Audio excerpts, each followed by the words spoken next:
जब अंधकार संगीत ने गांव को निगल लिया था, तब एक साधारण युवक और एक धर्मपरायण पंडित ने किया ऐसा कार्य जिसने मिटा दिया पीढ़ियों पुराना श्राप। पहाड़ियों से घिरा था छोटा सा गांव सुरजनपुर, जो कभी अपनी शांति और भक्ति के लिए दूर दूर तक जाना जाता था, लेकिन अब वहां सन्नाटा था। मंदिर की घंटियां शायद ही कभी बजती थीं। खेत सूख चुके थे और लोगों की आंखों में उम्मीद की जगह थकान और डर उतर आया था। ऐसा लगता था मानो किसी अदृश्य श्राप ने पूरे सुरजनपुर को अपने साए में ले लिया हो। हे प्रभु, क्या यही मेरी किस्मत है कि इस उम्र में हाथ फैलाने की नौबत आ गई? कभी लोग यज्ञ करवाने के लिए मुझे बुलाते थे और आज कोई मेरी ओर देखता तक नहीं। क्या यही समय का न्याय है? राघव जी, आप हर दिन यही कहते हैं, लेकिन अब गांव में पहले जैसी श्रद्धा बची ही कहाँ। लोगों का कहना है मंदिर में कुछ अशुभ हो गया है, इसलिए कोई पूजा करवाने नहीं आता। अशुभ? ये सब लोगों के बहाने हैं सविता।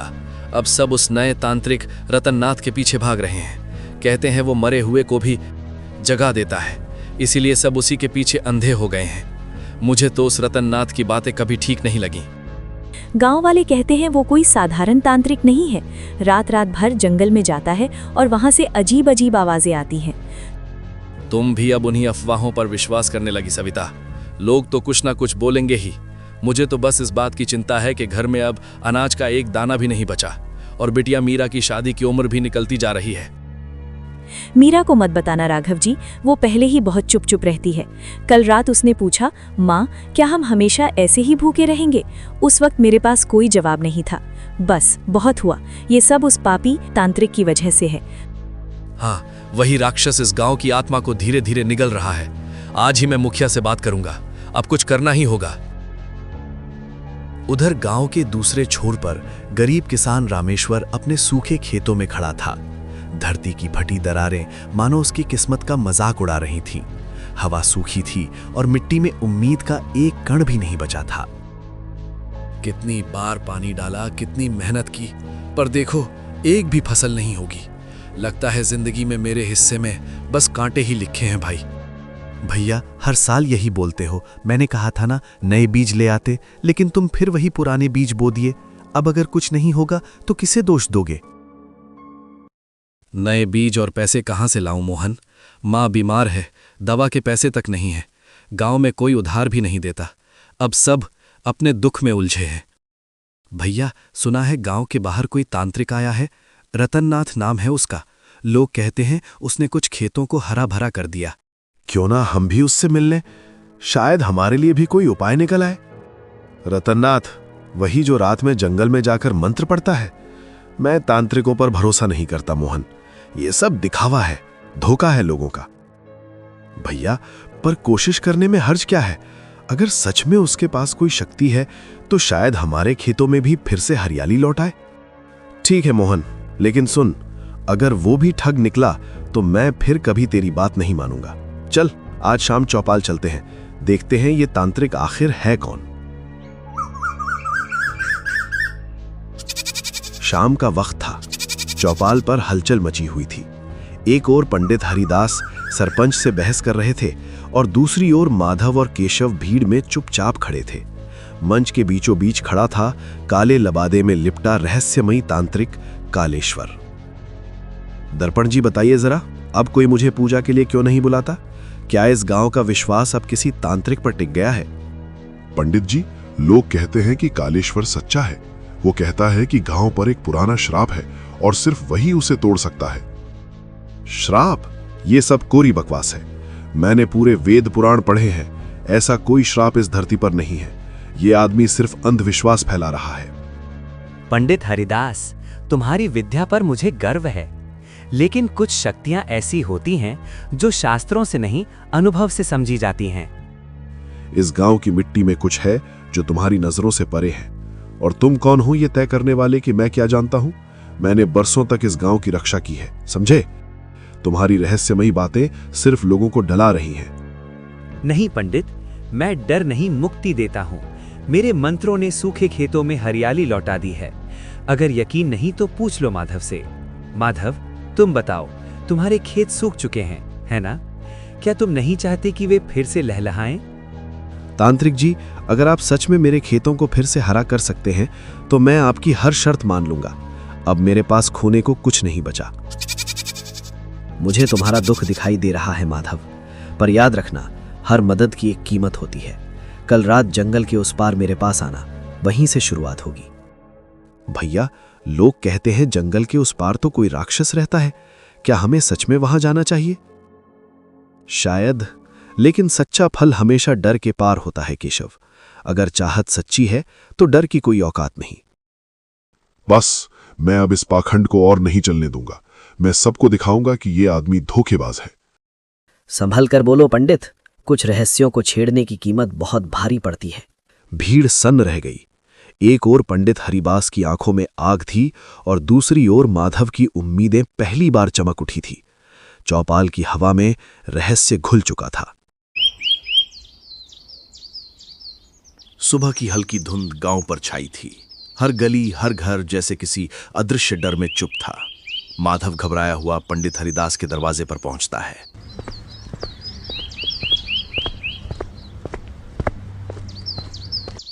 पंडित जी, आप घर पर हैं क्या?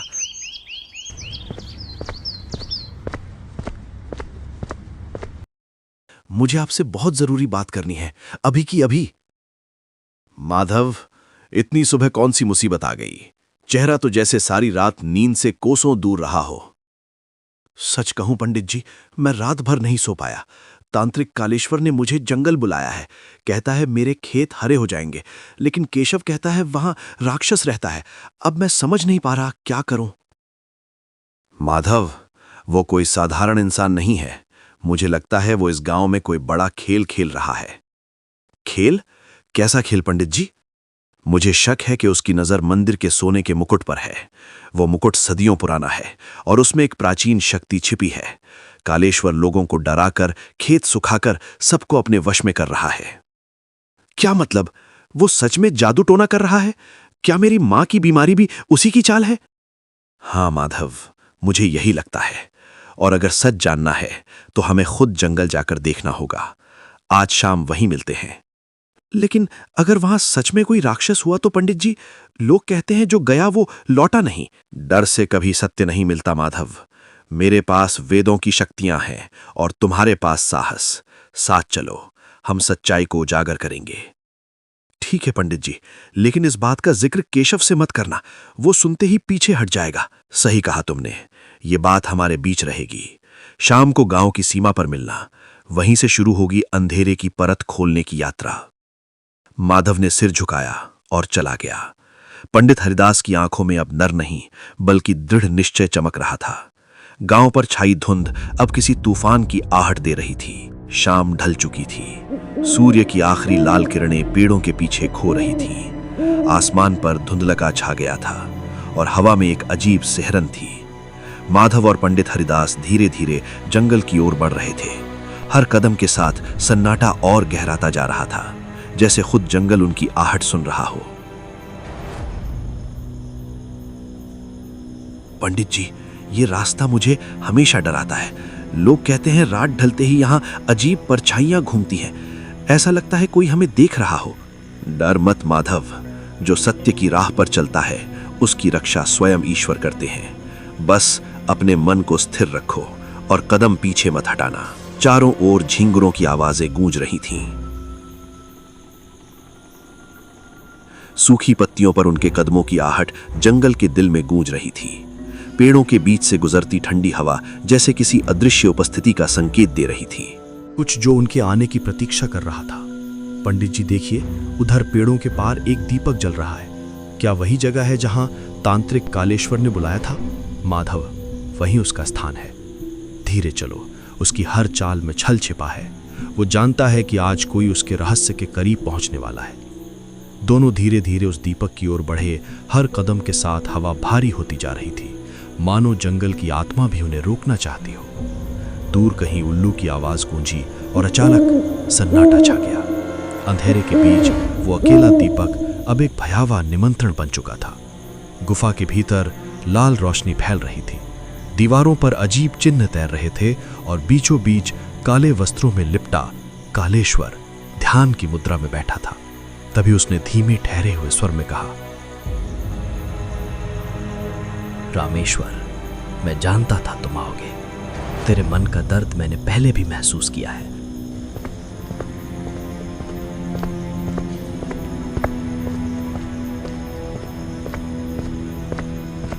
आपको कैसे पता चला कि मैं आऊंगा? मैंने किसी को नहीं बताया। मैंने केवल रात की चुप्पी सुनी है और उसी ने मुझे यहां खींचा। जिसके अंदर आग की दृष्टि होती है उसके लिए समय भी खुला पड़ा रहता है। अब बताओ, तुम्हें खेतों की हरियाली चाहिए या अपना जीवन सुरक्षित रखना? क्या मतलब आपका? मैं बस अपना परिवार बचाना चाहता हूं। मां की दवा के पैसे चाहिए। मैं किसी की जान कैसे लूं? तुम्हारे खेतों की हरियाली एक बलिदान मांगती है। अगर कोई निर्दोष आत्मा मेरी साधना के लिए समर्पित कर दी जाएगी तो ये काला बंधन टूट जाएगा और श्राप छट जाएगा। नहीं, निर्दोष आत्मा, ये तरीका पाप है। मैं किसी के खून को अपने हाथ पर नहीं लूंगा। मेरी मर्यादा इसे सहन नहीं करेगी। तो फिर अपने खेतों को सड़ने दें। अपनी माँ की पीड़ा सहते रहो। इस दुनिया में कुछ पाने के लिए कुछ खोना पड़ता है। तभी बाहर के पेड़ों की परछाइयों से पंडित हरिदास चुपके से प्रकट हुआ और तेज स्वर में बोला, रुक जाओ कालेश्वर, तुम्हारा ये पाखंड अब और नहीं चलेगा। मैं सत्य उजागर कर दूंगा। आहा, तो हरिदास खुद आए हैं, जिसने वेद पढ़े हैं पर उन गहरे रहस्यों को कभी नहीं जाना। सत्य वो नहीं जो लोगों को डराए, सत्य वो है जो आत्मा को शांति दे। तुम्हारा ये खेल श्रद्धा नहीं, अंधकार बेचने की चाल है। शांति, इस भूमि में शांति तब से मर चुकी है जब तुम्हारे पूर्वजों ने मेरी गुरु की मूर्ति को मंदिर में कैद कर दिया। वही मूर्ति मेरे गुरु की आत्मा को बांधे हुए है और आज इस अमावस की रात वो बंधन टूटेगा। और वैसे ही जैसे उसके शब्द हवा में गूंजे, तेज हवा चलने लगी। गुफा की दीवारें कांप उठीं और रामेश्वर भयभीत होकर पीछे हट गया।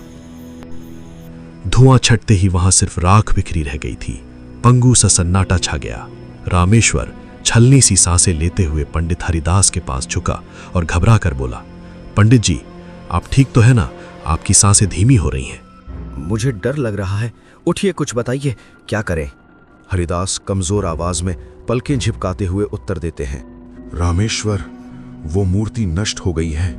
लगता है कि जिसे हम वर्षों से झेल रहे थे उसका असर कम होने लगा है। पर मेरी ताकत अब बची नहीं। शायद मैं अब इस दुनिया में टिक नहीं पाऊंगा। ऐसा मत कहिए पंडित जी, आपने तो हमारी जान बचाई है। आपकी कोई भी कमी मैं सहन नहीं कर सकता। आपको छोड़कर हम कैसे जिएंगे? हरिदास धीरे धीरे एक निवेदन करते स्वर में कहता है, एक आखिरी काम करो बेटा। मेरी राख को मंदिर की सीढ़ियों पर रख देना। वहीं से इस गांव की मुक्ति की शुरुआत होगी। यही मेरा आदेश और आशीर्वाद है। रामेश्वर आवाज टूटते हुए, आंखों में आंसू भरकर प्रण लेते हुए बोलता है, मैं वादा करता हूं पंडित जी, आपकी ये बलि व्यर्थ नहीं जाएगी। आपकी याद इस गांव की हर सुबह में गूंजेगी। मैं आपकी बात पूरी करूंगा। ईश्वर सब देख रहा है। सत्य की जीत अनिवार्य है। जय श्री। और वहीं उनकी आवाज बीच में ही धीमी पड़ गई। पंडित हरिदास की सांसें थम गईं। रामेश्वर के हाथ कांप उठे और जंगल पर धीमी धीमी बारिश शुरू हो गई, मानो प्रकृति भी उनके दुख में शामिल होकर आंसू बरसा रही हो। सुबह की पहली किरणों के साथ पूरा गांव मानो नवजीवन पा गया था। लोग आश्चर्य से इधर उधर देखने लगे। सालों बाद खेतों पर सूरज की रोशनी पड़ी थी और सूखी मिट्टी के बीच से हरे हरे अंकुर झांकने लगे थे। भीड़ में खुशियों की लहर दौड़ पड़ी। कोई उछलकर बोला, अरे देखो भाइयों, धरती फिर से सांस ले रही है। श्राप टूट गया। अब गांव फिर से जिएगा। उधर मंदिर के आंगन में खड़ी शांति आंखों में नमी लिए आसमान की ओर देखती हुई बोली, विश्वनाथ, तुमने हमें बचा लिया। तुम्हारा त्याग व्यर्थ नहीं गया। यही उनका आशीर्वाद है। उसी क्षण माधव मंदिर की सीढ़ियों पर आया और सावधानी से राख का पात्र वहां रख दिया। हवा का हल्का झोंका बहा, राख बिखरी और उसी राख में से रंग बिरंगे पुष्प खिल उठे। माधव हाथ जोड़कर श्रद्धा से बोला, हे पूज्य पंडित जी, ये चमत्कार आपका आशीर्वाद है। आपने हमें अंधकार से निकालकर सच्चे प्रकाश की ओर बढ़ाया। दिन गुजरते गए और काशीपुर मानो फिर से जी उठा। खेतों में हंसी खुशी गूंजने लगी। मंदिर की घंटियां पूरे गांव में आशा का संगीत भरने लगी। हर चेहरे पर सुकून था, हर आंख में कृतज्ञता। लोग जब माधव को देखते तो आदर से सिर झुका देते। तभी केशव मुस्कुराता हुआ उसके पास आया और बोला,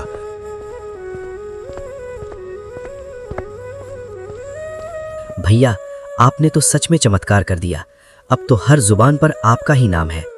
नहीं केशव, ये मेरा नहीं, पूज्य पंडित विश्वनाथ का चमत्कार है। मैंने तो बस उनका आदेश निभाया है।